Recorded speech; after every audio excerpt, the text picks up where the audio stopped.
job. Waiting all day for Sunday night. Let's get it. The Cowboys are equal to the task. Touchdown. On the win. Big leg. Merry Christmas, Minnesota Vikings fans. When I lose, this is my moment. You will not forget it. Champion for the world. This is for history. I am the future. The top is my target. Thank you, Tom Brady. Game over. Rodgers, open man in the end zone. Touchdown. Do it again. The third interception from Tua. Terrible throw. Let the games begin. It's showtime. Prime time. Let the games begin. The best still to come. Fire the cannon. Brady with a dart. I was born to win. It's my order. It's showtime like prime time. Showtime. Okay. Thank you, Santa. And the greatest gift you could give us is more Christmas football. The Grinch is not going to steal the show, okay? Because we are all here to watch Sunday Night Football, including some Brady fans abounding in Arizona, because it might actually be a Christmas miracle. In his 23rd season, this is Tom Brady's first ever game on Christmas. Now, it has been a down year, but the 7-time Super Bowl champ still has hopes of bringing the Bucs back to the playoffs, and so do a lot of Bucs fans. Merry Christmas, everyone. We're so glad that you could join us for Football Night in America. Maria Taylor alongside Tony Dungy, Jason Garrett. We've already exchanged some of our Secret Santa gifts. We moved our holidays around so we could spend tonight with you. And we want to know exactly what the Bucs have to do to show you something as they're continuing their race to the playoffs. We don't have to talk about the Cardinals right now. I want to hear your thoughts on the Bucs. Well, Maria, I'm one of the few maybe that thinks that the Bucs could do some damage in the playoffs, but they've got to get back to their style of play. I want to see some passion. I want to see some precision tonight from that unit. Coach, I couldn't agree more. This is the ultimate it's about us game for Tampa Bay. No disrespect to Arizona, but they need to treat them like a nameless and faceless opponent. They got to worry about their energy, their juice, and their execution, and the time is now. They're in a dogfight there in their division right now. I don't know if you guys can see this, but Santa's actually flying around our set right now. So since it's the occasion, it's Christmas today, we're going to play a little game of Secret Santa. Jason, actually, he skipped a beat and gave his Secret Santa present early. We're supposed to do it on New Year's Day. It was for you. It was really cute, though. I can learn how to jungle with my present. He got me some candles, too. But you're going to give out a Secret Santa present first. Who are you giving it to and why? I'm giving it to Coach Dungy. The Secret Santa is old school defense in Pittsburgh on Franco Harris night.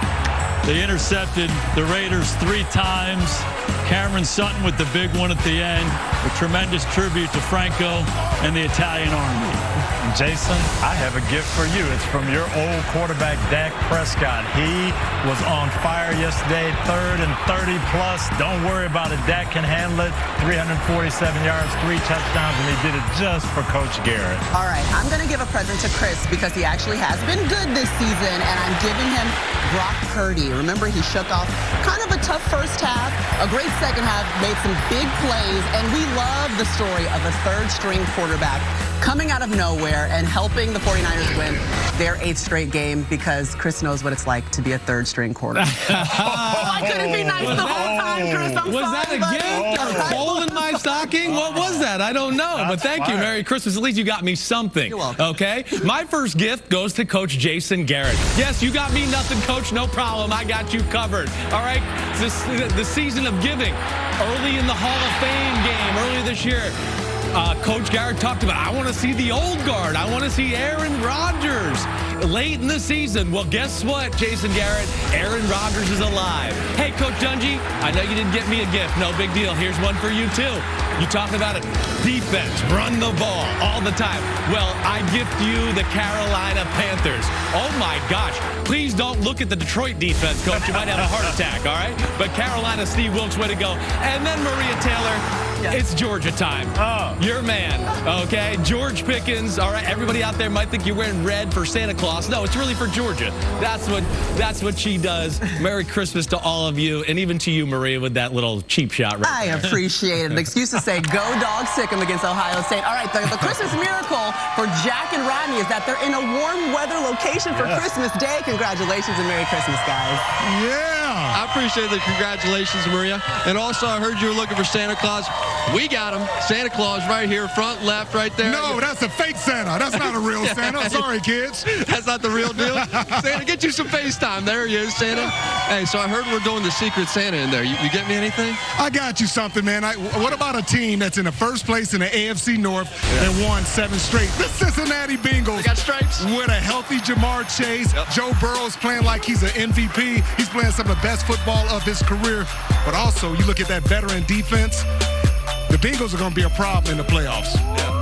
The Patriots fumbling away the fourth quarter. That already made my Christmas, you know? But I'm going to go ahead and say this. The Patriots, they might stink. But the good news, the Secret Santa gift, Miami stinks too. You see Tua giving away gifts today, one after another, one here, one there. So I'm going to give you a faint pulse. It is a pulse for your New England Patriots. They are still right there in the thick of it, could make the playoffs. Well, I appreciate that, big dog. I got your back. Merry Christmas to you. We got football on December 25th. That's the gift that keeps on giving. We got elves. We got Santa. We got Santa. We got Tom Brady, too. Sunday Night Football.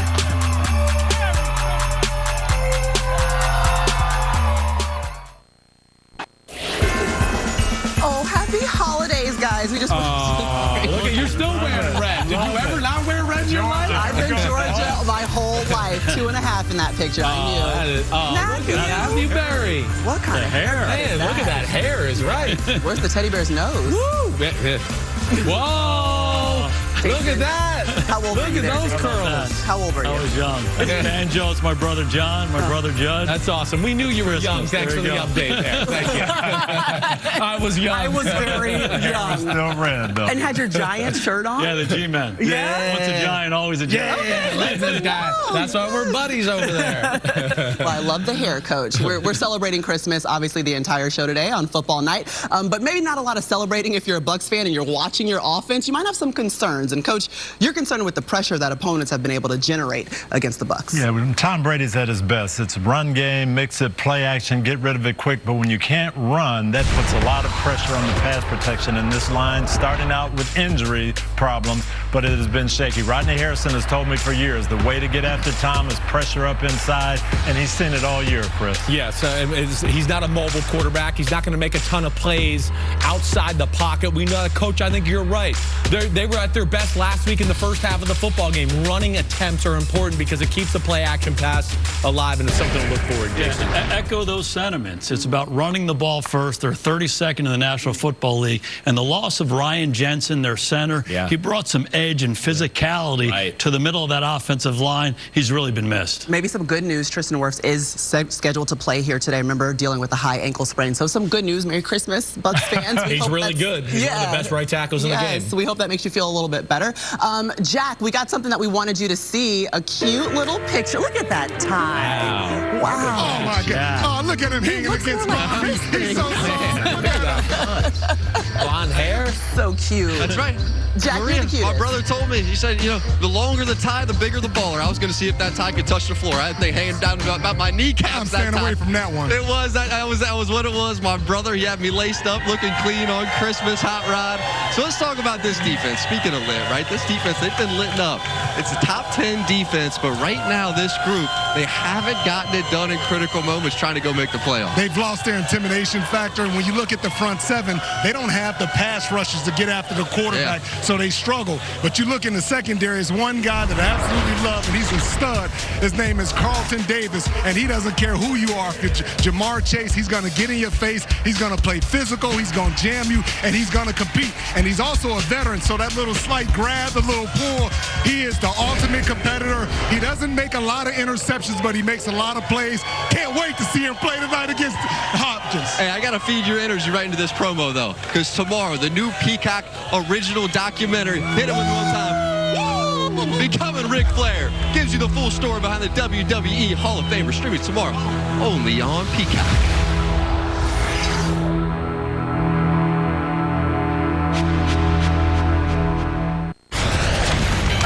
gift for you, a Christmas Day flashback featuring a not as young Jason Garrett. Just like to know he's still young there. This is Christmas Day 2010. What happened, Jason? Look at Stephen McGee. Okay. To Miles Austin. Whoa. I'll bet on that guy. You know it. 37-yard touchdown. Good. Who's going to love it? Jerry Jones, obviously. Let's celebrate, get excited. Then what happens, Jason? Wasn't good after that. That's the point. What a Grinch you are, Maria. Oh, David Buehler misses the extra point. Okay. So then Arizona gets an opportunity and drills it. Yeah, they made their kick. Unfortunately, we didn't come away with a victory that night in Arizona. Man. Thanks for added a few years to his life right there. Yeah. You still look young and good and happy. Not happy, but young and good. Yeah, that was my Secret Santa present to you. Thank you so much, Maria. I appreciate that. All right, so if you missed any action yesterday, we're going to give you a gift and bring you back some of the highlights throughout the show. Let's start with an emotional night in Pittsburgh. Obviously, all eyes on the Steelers as they celebrated the life, ultimately, of Franco Harris, who passed away just 2 days before the golden anniversary of the Immaculate Reception. So it was great to see everybody in the building celebrating Franco, his wife, son, Art Rooney, as his number was retired. There they go, the 32 jerseys were out, a couple of tears shed. And then we go to the game where at halftime, you're able to see the jersey retired, but Pittsburgh trailed 10-3 in the fourth quarter. Less than a minute left. It's Pickett to Pickens. And only fitting. Major comeback, winning it in the last minutes. 50th anniversary. Yeah, and then Mike Tomlin remembering Franco Harris in his postgame. Man, I'm just so thankful of the effort of the guys. We had a chance to be a part of Steeler history tonight, and we don't take that lightly, man. We're just so appreciative of the ground that's been laid by those that have come before us. The men like this man's jersey that I'm wearing right here. Man, we get to enjoy the fruit of their labor daily. We just wanted to honor him, his teammates, and all the men that have come before us, man, that's made the black and gold what it is. Obviously, the legendary running back, an icon, and the one who kind of started Steeler Nation. And no one could probably speak to his legacy as much as you could, Tony, as knowing this man. Well, I came there in year 5 of Franco's career, and I'll tell you, we look at the Steeler Nation now and black and gold towels, every city, every away game. To me, it started with Franco Harris. Yes, 4 Super Bowl trophies in the 70s, but I watched him in training camp practice like a champion, and then walk up that hill and sign everybody's autograph and just be a friend to everyone. And he lived about 8 blocks from the stadium, and the kids used to, hey, we're going to Franco's house for Halloween because he's going to give away great candy, but he might invite us in. I mean, it was that type of, he was just that type of person. Great man, great teammate. Yeah, obviously someone that everyone could look up to, and an icon, still being able to relate to others in the way that he did. Connection with the fans. Special community. That was a Steelers type of win right there. Like 70 Steelers, Franco Harris, cold, physical, defense was awesome to pull it out. You know, you can't help but to think of his memory a little bit. Yeah, incredible to watch all of the fans. They were cheering Franco. Cam Hayward came out with the flag. And so it was really a celebration of his life as they retired his jersey also at halftime. And also, guys, the Steelers are still in playoff contention next week. We'll see them on Sunday Night Football when they visit the Ravens. So Football Night in America will be there with you at 7 Eastern. Yes. Okay, we got Coach fired up for it. Let's go. Defense. He likes that. Speaking of defense, J.J. Watt. Legend right there. One of the greatest defenders we've seen in NFL history. We'll be right back.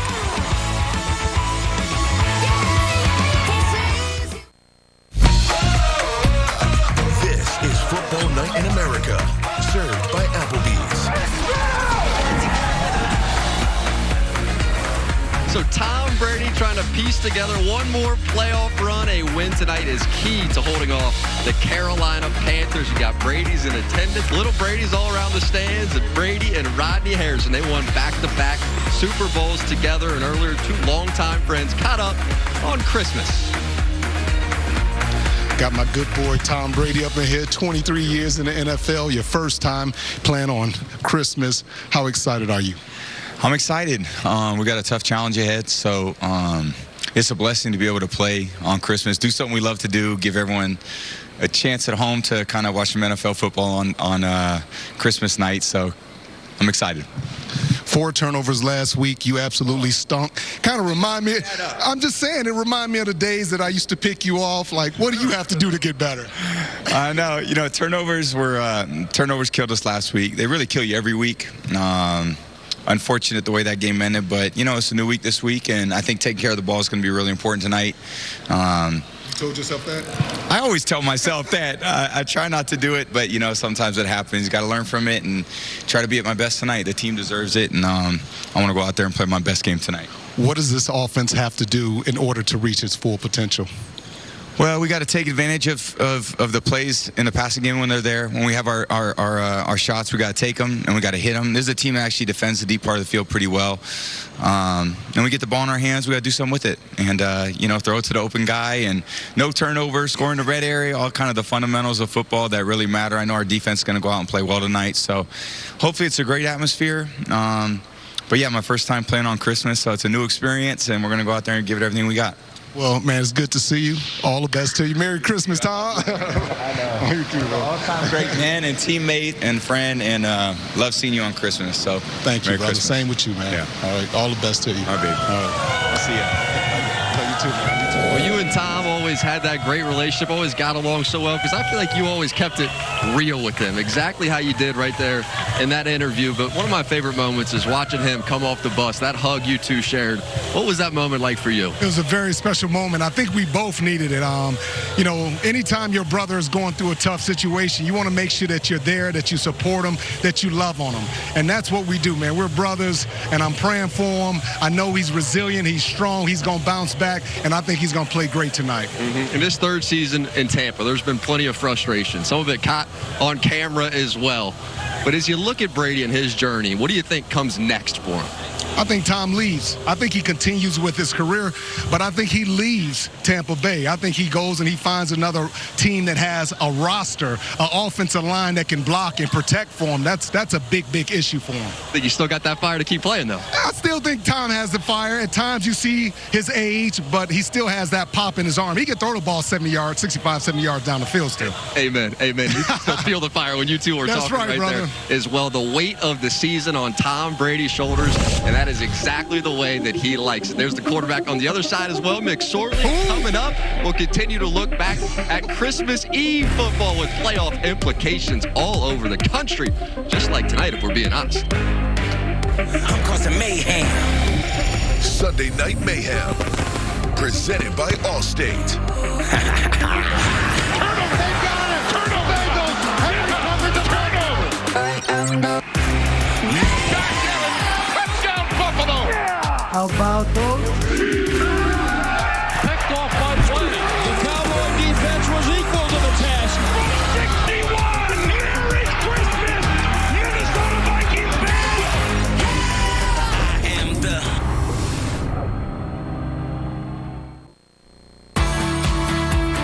Football Night in America is brought to you by Applebee's. Now that's eating good in the neighborhood. And by Ford, built American tough.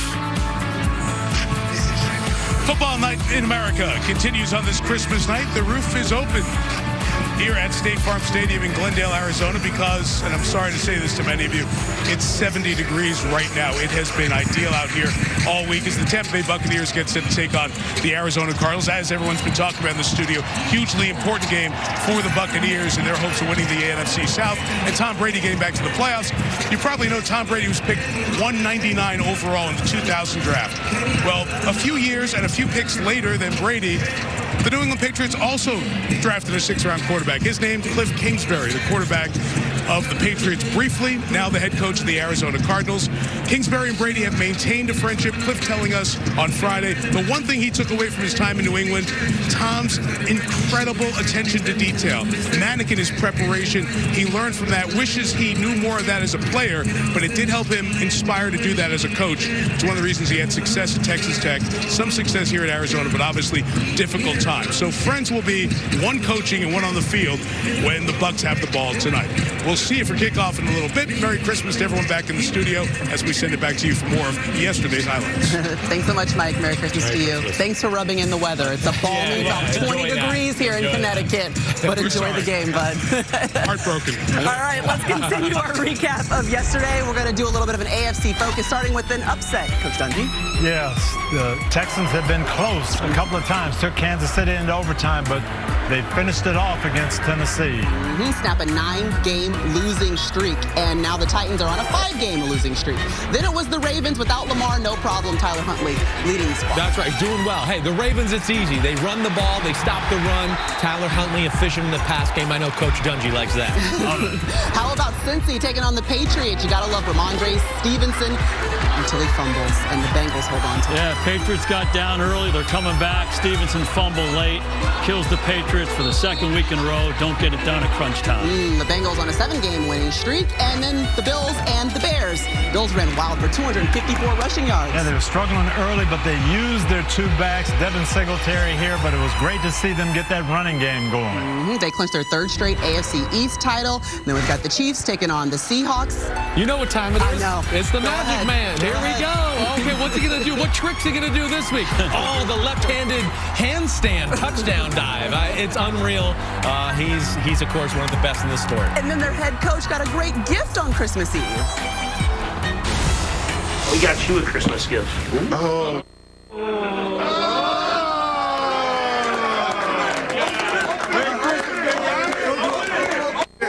It's a lot.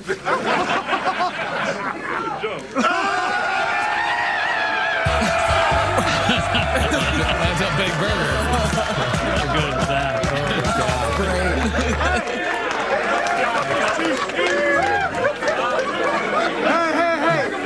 Thank you. May you all get a gift as great as this. Cheeseburgers of paradise, baby. Maria, if you know Andy, that was the best Christmas gift he's ever gotten. He'll take a win and a cheeseburger. Yeah, okay. every week. One. Good to know. All right, well, we got a big 3 in the AFC, okay? We've got Buffalo, we've got Cincy, and we've got the Chiefs, and then the rest we gonna see. But let's start with the Chiefs and the way they've situated themselves to be in the lead here in the AFC. Yeah, I think there's some things I like about their game right now. We're seeing a little bit of a different approach from the Kansas City Chiefs offense. Ground and pound a little bit. I mean, Coach Dungy, they're getting underneath the center and running downhill. They're doing play-action pass, and I think it's going to suit them in the playoffs. It's going to give them more versatility against different defenses and a few different avenues to attack defenses, and I think it'll come in handy. Then a week from Monday, we've got a huge game coming up, Cincinnati and Buffalo. And Buffalo right now is sitting in the #1 seed. If they win and they stay #1, their path to the Super Bowl is a bye and then 2 home games. Right. If they lose, they could fall to #3, and then their path is playing in the first round and then probably having to go to Cincinnati and to Kansas City to win it. That's tough. Very, very big game. And Cincinnati's been really impressive here recently. Their quarterback is off the charts. You know, we've talked about it all the time. You can't play him in man because he throws the ball down the field. They make all these big plays. Well, if you play him in zone, he just goes through the coverage, progresses to the right guy, throws it on time, and they march up and down the field. This guy is awfully good, and they're playing really, really well in all 3 phases of their football team. That's the big thing, I think, right there. Cincinnati just seems like, as a complete team, is maybe on a little bit of a different level than the other 2 teams you're talking about in the AFC, but we know how dangerous they are with those quarterbacks. And their pass protection was a little shaky early. Right. It's been great the last few weeks, but Leo Collins out now. Oh, I know. Right No LC. That'll make a difference. Big questions. Yeah, Joe Burrow is having to run for his life versus when he's got time in that pocket. All right, there's one person we haven't seen so far from our family, Mike Florio. It's time for a PFT update. I know, right? Brought to you by Google Pixel. Merry Christmas, Mike. After the Patriots lost to the Bengals, though, Mac Jones was being accused of a dirty play. What more can you tell us about this? Bengals cornerback Eli Apple wasn't happy with something that happened after a turnover on a play that ultimately didn't count. But the penalty should have been called here. You see, the ball comes out, and Mac Jones ends up chasing the Bengals player down the field. Watch what he does to Eli Apple. He goes in low. This is an illegal low block on a change of possession. It should have been flagged. I'm told the league will look at this for potential discipline on Monday. Tuesday at the latest, a suspension is considered unlikely, but it is one of the potential forms of discipline, and he has been accused of these things in the past, but he's never been fined for it. Now, next Sunday night, we will see the Ravens and the Steelers. Quarterback Lamar Jackson has missed 3 full games and most of a fourth with a knee injury. The team still believes he'll play at some point this year, and I'm told it's right around 50-50 for next week. The real question is, with an unsettled contract situation for 2023, will he take any chances with his health if he's anywhere less than 100%? That's the thing to watch as the week unfolds. All right, appreciate it, Mike. You know, the Ravens clinched their 4th playoff berth in the last 5 seasons yesterday. Meanwhile, Brady and the Bucs can clinch the NFC South with a win tonight and a win over Carolina next week. So this game, very important for Tom.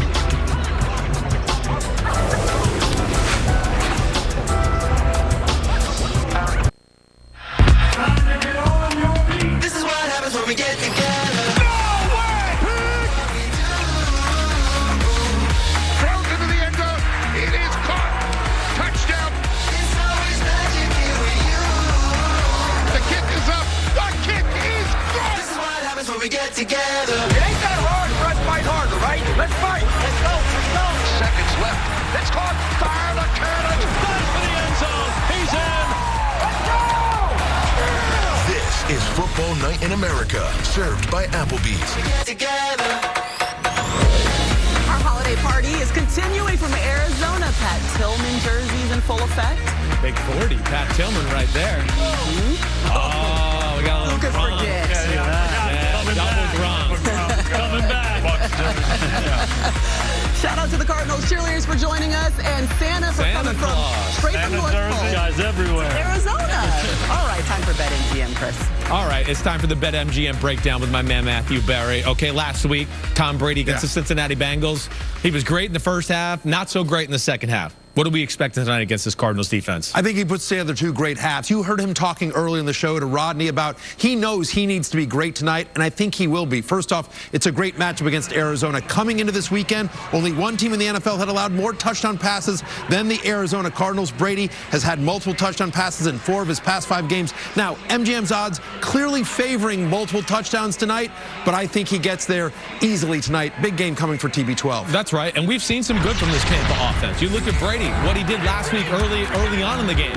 Again, if you give him some time and you play vanilla coverages, he is still good enough to tear you up. And then we might see some of these defenses tonight. Not a great pass rush from the Cardinals, but if they show it too early, he'll decipher it, get them in the right play, and then that could lead to some big plays to Mike Evans down the field. Brady, at age 45, we heard Rodney Harrison talk about it before. He's still got a strong arm. Now, Cardinals offense, we got anybody over there we like? I do like DeAndre Hopkins here. 33% target share for DeAndre Hopkins last week with Trace McSorley under center. This is somebody who's had at least 7 catches in 4 of the past 5 games. I think he gets at least 6 tonight in comeback mode for the Cardinals. I like where your head's at. They always feed him, and they play man-to-man defense in Tampa Bay a little bit. Now, new BetMGM customers can sign up and bet $10 on any NFL game to get $150 in free bets, win or lose, with bonus code NBC150. Maria, back over to you.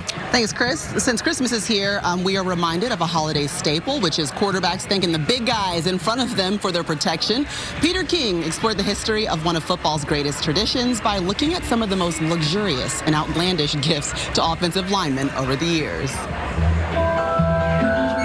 'Twas the night of Christmas, and all through the league, quarterbacks wrapped their presents, and linemen waited with intrigue. A Rolex, a Segway, a huge cooler for out back. Something nice to say thanks for always preventing a sack. My favorite NFL tradition is quarterbacks giving their offensive linemen appreciation gift. An NFL holiday tradition started almost a century ago. Quarterbacks thanking the anonymous 5 guys in front of them for a season of their dirty work. I think O-linemen see it as the chance that they show like a little appreciation for the year. For a quarterback to be as thoughtful as he is around this time of year and just provide such meaning. Peyton Manning was a Marino-loving high school quarterback in New Orleans. Sophomore at Newman School in New Orleans, and Dan Marino was doing commercials for Isotoner gloves. I never forget lying on my back. If Marino's getting his lineman Isotoner gloves, I have to get my lineman Isotoner gloves, which I'm sure they got great use of it down in New Orleans, especially in the summer. San Diego quarterback Dan Fouts had an idea back in 1980. One of his guards, Ed White, was a sculptor in his spare time. I wanted him to create something so I could give it to my offensive lineman, and this is what he came up with. Well, they couldn't believe that Ed could do that because Ed's got offensive lineman hands. They're all gnarly and everything, but he did it. Boomer Esiason had an outdoorsy group of blockers in Cincinnati, so he gave them custom Western boots. In 1992, Steve Young of the Niners had a Silicon Valley gift idea. The first laptops ever produced by Apple. The linemen weren't sure what to do with these newfangled contraptions, but guard Roy Foster was thrilled. I'm playing video games on the beach in Miami, he gleefully told Young. Not sure that's what Steve Jobs had in mind, Roy. One year, I did cashmere overcoats. It's a lot of cashmere, by the way, Peter. Peyton also made the Manning rules about the gifts. Don't talk about it, and you got to spend your own money. It can't be some company, taking care of you and making you look good. It is important that they understand that it's truly out of a gesture of gratitude. And not only just to say thank you, but to remember this year and to remember how special it is to be with their teammates. Know that we go to war for them each and every Sunday, and it's kind of like a mutual respect, and it's also nice to get a gift from the guy you're protecting. Today, the gifts get pricier, but knowing the guys still counts. Joe Flacco got his sweet tooth Ravens linemen slushy machines. Carson Wentz's gift, big coolers. Because, as center Jason Kelce said, we're offensive linemen. He knew we'd love big coolers. This year, Patrick Mahomes knew he had amateur golfers as professional blockers, so all get custom clubs and golf bags. When you get to this point of the year, it's been a long season as an O-lineman. You were beat to hell and back. And you get this feeling of, man, this quarterback values me. It's like, man, he actually put some thought into this of what would make you feel special. And I think it's a feeling that only inspires the guys that protect him to do it at a higher level. So happy holidays to all. And to all linemen, a generous good night. That's got to be some of the best money ever spent for a quarterback to get their offensive linemen set for Christmas. Let me tell you the part that Peyton didn't tell you. How those gifts got to be so expensive in Indy. Edgerrin James was very generous with his offensive linemen. And, of course, Peyton Manning is not going to come in second in anything he does. So those gifts got bigger and bigger every year. Same deal in Dallas when I was there. Emmitt Smith and Troy Aikman, they were outdoing each other. Rolex watches, custom-made grills, custom-made suits, round-trip tickets from around the world. These guys were incredible. Oh, yeah, and offensive linemen are sensitive, okay? Yeah, okay? They want you to take care of them personally. Everybody else on the team just wants to know how expensive is it? How cool is this? Offensive lineman, they want thoughtfulness. That's very important. It has to be. Yes. And that's why the slushies and the coolers and all that stuff go over big with that crowd. I get what the quarterbacks are doing because I love you guys, but the only present I brought in here today was for the crew because you guys are the best. So thank you for everything that you do. Yes, they're the ones that support us. So it's like and you're really rich, so you can afford it. We weren't talking about that. But back to yesterday's highlights. Let's go look at the NFC. And let's start with the Saints taking on the Browns. To the fourth down we go. Browns down 7. Deshaun Watson getting sacked by Granderson. Yeah, this closed out the game. It was AFC North football here. Looked great on TV, but the run game of the Saints really won it for them on the road in Cleveland. And a big win for the Panthers coach against the Lions. Chris talked about it earlier in the show. Steve Wilkes had those guys running the football 300 yards that time. Merry Christmas, Coach. Merry Christmas. 49ers get a big win against the Commanders. Whoa. I mean, is this the hottest team in football right now? I think it might be when you talk about offense, defense, special teams, and when they get the run game going, then it becomes George Kittle time off the play action and boot, and we're seeing a lot of that lately. Another 2-touchdown game for him, and meanwhile, we're getting used to this, though. Heart attack Vikings getting it done at the end. You need to play. Who are you going to go to? Justin Jefferson, of course. And then we saw Greg Joseph step up. He was good from 61 yards out. No big deal. No problem. Just let me kick it right down the middle. One win away from their first playoff berth since 2016 are the Giants. Despite that loss right there, and the Vikings, yeah, they got to be feeling good. Another huge victory coming from behind. Cowboys taking on the Eagles. It was a crazy game in Dallas, Jason. It sure was. Philly moved the ball. They scored points, but Dallas kept taking it away. 4 takeaways, and 2 of them at the end of the game. It came up big at crunch time. Yeah, on the next offensive play, Miles Sanders fumbling there. Dallas holds on to get the win. That was the difference in the ball game late, and Dallas took advantage. Well, the story of the game, we can talk about takeaways, Jason, But for Dallas, there's so much that we're looking for on offense. What have you thought about, since we've seen Dak return in Week 7, what we've seen from the Dallas offense? I thought they were fantastic in that game yesterday against Philly. Tough loss last week against Jacksonville. They come back, they overcome the adversity, and this guy right here, Dak Prescott, nobody's better at overcoming adversity. How about this one? 3rd and 30, T.Y. Hilton, their new addition, just throw it over the top of the defense and then come right back and cash it into C.D. Lamb in the corner of the end zone. Dak was big time. He handled the adversity, kept making the plays at the critical moments. You know, it was a really exciting game, but you know me as a defensive coach, I'm thinking, gosh, man, both defenses really top shelf, but 40 points, 34 points. Dallas got a lot of sacks. Philly got had the takeaways, but gosh, did you stop them?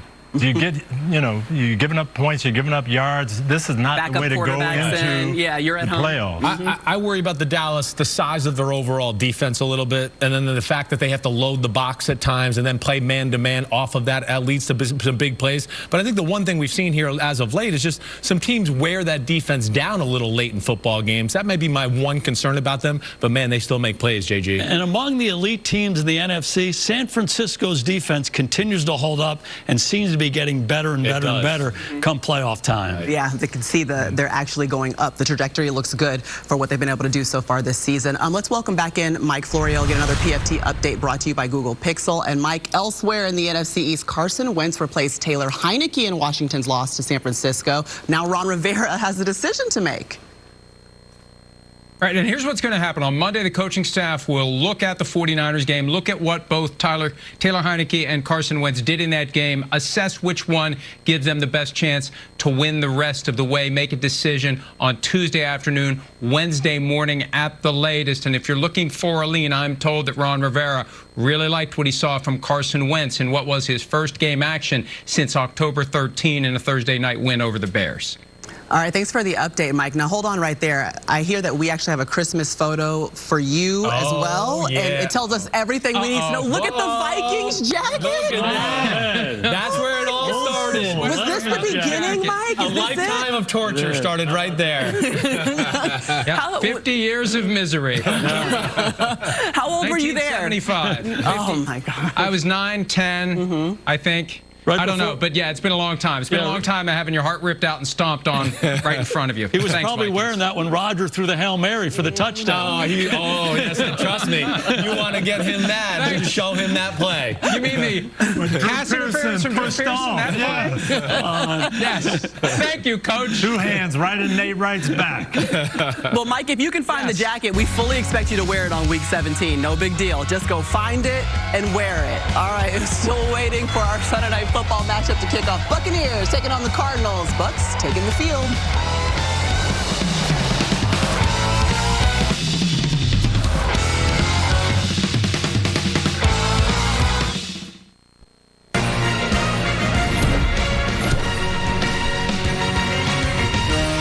Welcome to the Hyundai Sunday Night Kickoff.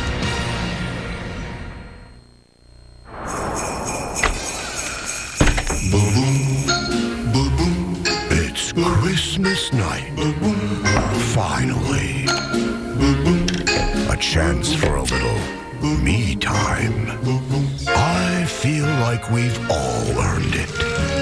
Haven't we? You know, it hasn't been the easiest of seasons. All running around, the unrealistic expectations. That's not gonna win! And the yelling. I just can't take the yelling. But it's Christmas. Nice for the end zone! The season of perpetual hope. He's in! A time to prosper. To celebrate the giving and receiving. With the best still to come. That's what we do at Christmas. Bucs win! We believe. Because with this guy, The greatest of all time delivers. there is always hope for a miracle. Ho, ho, ho. That is so well put. by Santa, and it is easy to believe. When the last 2 decades to pursue a ring, you have to beat Tom first, and Brady, he's been better positioned by late December, but his Bucs, they are still very alive with the gift of an opportunity to host a playoff game. You have seen Tom through all the years just sitting over there right by him watching him warm up. You think he still got it? I need to ask you that. Of course I still think he has it. He was 40 yards deep, throwing a ball right here to the end zone. Unbelievable.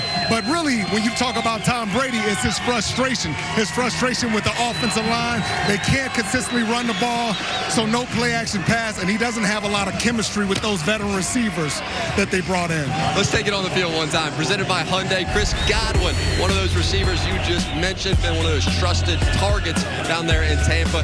Back from a serious knee injury. What have you seen from his game? One of my favorite players right here. He's Brady's favorite target, and he's his most trusted wide receiver. I have a lot of respect for this guy because him coming off this injury, he had to go across the middle. He's still blocking. He's still making tough catches. I have a lot of respect for this young man. Flipping over to the other side, DeAndre Hopkins, that suspension, it destroyed Arizona to start the year, but he's returned to that greatness. He's the Cards' most productive receiver by far. He's only played in 8 games this year. I'm really looking forward to seeing him match up with Carlton Davis, Tampa Bay's best corner. And I feel bad for him because DeAndre, he's had to deal with so many different quarterbacks. And even tonight, he's dealing with the 3rd-string quarterback. But I got a chance to talk to his wide receivers coach and a former teammate of mine, Sean Jefferson, said he's the best at making contested catches in the National Football League. Maria, we got a great Christmas spirit out here in Arizona as well. This building, you can just feel it. Back into you, MT. I know he likes that. Nothing makes me happier than seeing Rodney warm and happy. Okay, close your eyes, though, if you're a Broncos fan. Baker Mayfield making a 2nd straight start for the Rams and made it look good against the Broncos. He did. He was great. The defense got them jump-started with the Rams. Baker Mayfield looks like he's been there for a full year. Under pressure, throwing a laser, touchdown. Way to go, Baker Mayfield. They get the win 51-14, and Baker threw for 230 yards. All right, let's talk about the Packers taking on the Dolphins. Tua against Aaron Rodgers. And the second quarter, this was a turning point, Coach. Yeah, the offense had been on fire in the first half. They're looking to go in and get another score, and Raheem Mostert fumbles. This turned everything around. That was with the Dolphins up 10. Packers would get a field goal on the ensuing drive, cut the deficit to 7. Then the third quarter comes up. Aaron Rodgers going deep. Used his feet a lot in this ball game. Throws it up here to Mercedes Lewis. Lewis makes the catch, or does he? I don't know. Questionable. It could have been challenged, Coach, but it wasn't. Heck of a play by the big guy, and why not give it to A.J. Dillon when you get down in there close? He hammers it home for the Pack. All right, that ties us all up at 20, so to the fourth quarter we go. We're still all tied. Tua Tagovailoa with an opportunity here. Yeah, when that Miami offense had to regroup in the second half, it just wasn't there. Misfire after misfire after being so hot in the first half. I'm not sure what happened. Yeah, Tua had 3 interceptions on the day, only 2 in the previous 8 games. Under 2 minutes to play, Coach. Dolphins now down 6. Still had a chance here to win the game, and I'm not sure where he was throwing that football. Green Bay's 4th takeaway of the day, kissing the Dolphins fans goodbye, and the Packers scored the game's final 16 points, hang on to win. Tua's first half or the second, it's almost unrecognizable, 229 yards passing, and then he had 3 interceptions in the second half, but he did take full responsibility at the podium after the game. Very, very unfortunate, and it was just terrible how everything ended. And you know, like I told the guys, that's on me, and you know, I'll definitely get better from that. All right, let's break down those plays. Time now for the Sunday Night Game Flow presented by Progressive. Chris. Yep, let's check it out. Tua, of course, we've seen him play MVP-level football this year, but it wasn't today, especially in the second half, like I heard the coaches talking about. Little RPO here. Again, you want to complete this pass, you need to throw a laser right now and get it in there. Instead, I'm not sure exactly where he's throwing this ball, and it's not the right trajectory or pace. Here, I think we got a case of the running back, Mostert. Okay, it's a running back. One, I think he's fooled by Devondre Campbell, doesn't see him, but the running back wasn't even looking. So there was obviously some miscommunication. Here's a golden rule for the third interception. You throw this under route no matter what until they take take it away. They did not take it away. And then throws an inappropriate ball to Gesicki behind that. So not only some bad decisions, but some bad throws to go along with it, Maria. We haven't seen that from Tua this year. All right, that was the Sunday Night Game Flow presented by Progressive. What did you see, Coach, out of Tua? Well, 20-10, they've got the ball. Miami does at the 2-minute warning, going in, maybe make it a 3-score game. They fumble the ball, and then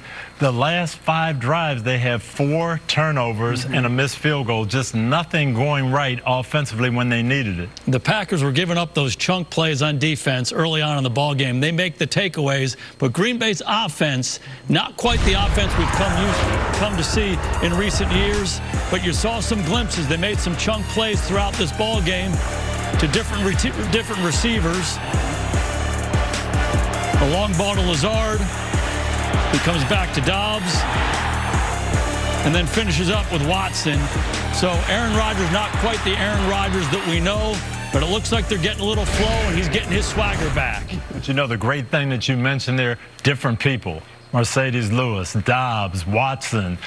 We saw Tunyon get back involved. That, to me, is good news for Green Bay. And that last shot right there, when you see Rodgers pointing, just him having a little smile, having a little swagger, that gets intimidating for an opposing defense. Yeah, and remember, this is a Packers team that started the season 4-8. Now they've won 3 straight. We're talking about the Packers in the playoffs with the big win against the Dolphins here today on Christmas. All right, Sunday Night 7, it's time. $100,000 jackpot. Matthew Berry, how many receiving yards and touchdowns for Mike Evans? Well, you know, Mike Evans, it's been an up and down year for him, but he's had at least 50 receiving yards in 3 of the past 5 games. I think that's his floor. But no Byron Murphy on the other side for the Arizona defense. He plays the slot. I think Godwin has a master game, a big game here.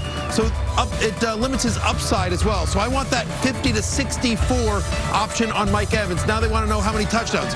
Listen, I don't have one stat to tell you why he might score a touchdown. He hasn't scored since week 4. It's been 10 games, the longest streak of his career. But it's Christmas, Theo. It's the time of miracles. Give me Mike Evans for 1 touchdown today. When we come back, the best of week 16. Come on back and Merry Christmas. Bucks football, though. All right, well, good pick, Jalen. Did he do good? Way to go, Jalen. Jalen's the winner, and so that means that the Arizona Cardinals can't mess with us if we get it all wrong. Those are the home team picks brought to you by Lowe's. Tom Brady playing on Christmas Day for the first time. It's a Christmas miracle. We hope you enjoy it. Enjoy the game, and we'll see you at halftime.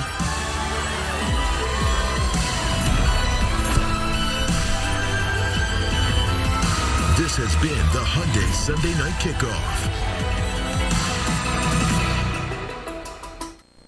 Spanish language audio provided by Telemundo Deportes. Or watch tonight's game in Spanish on Universo.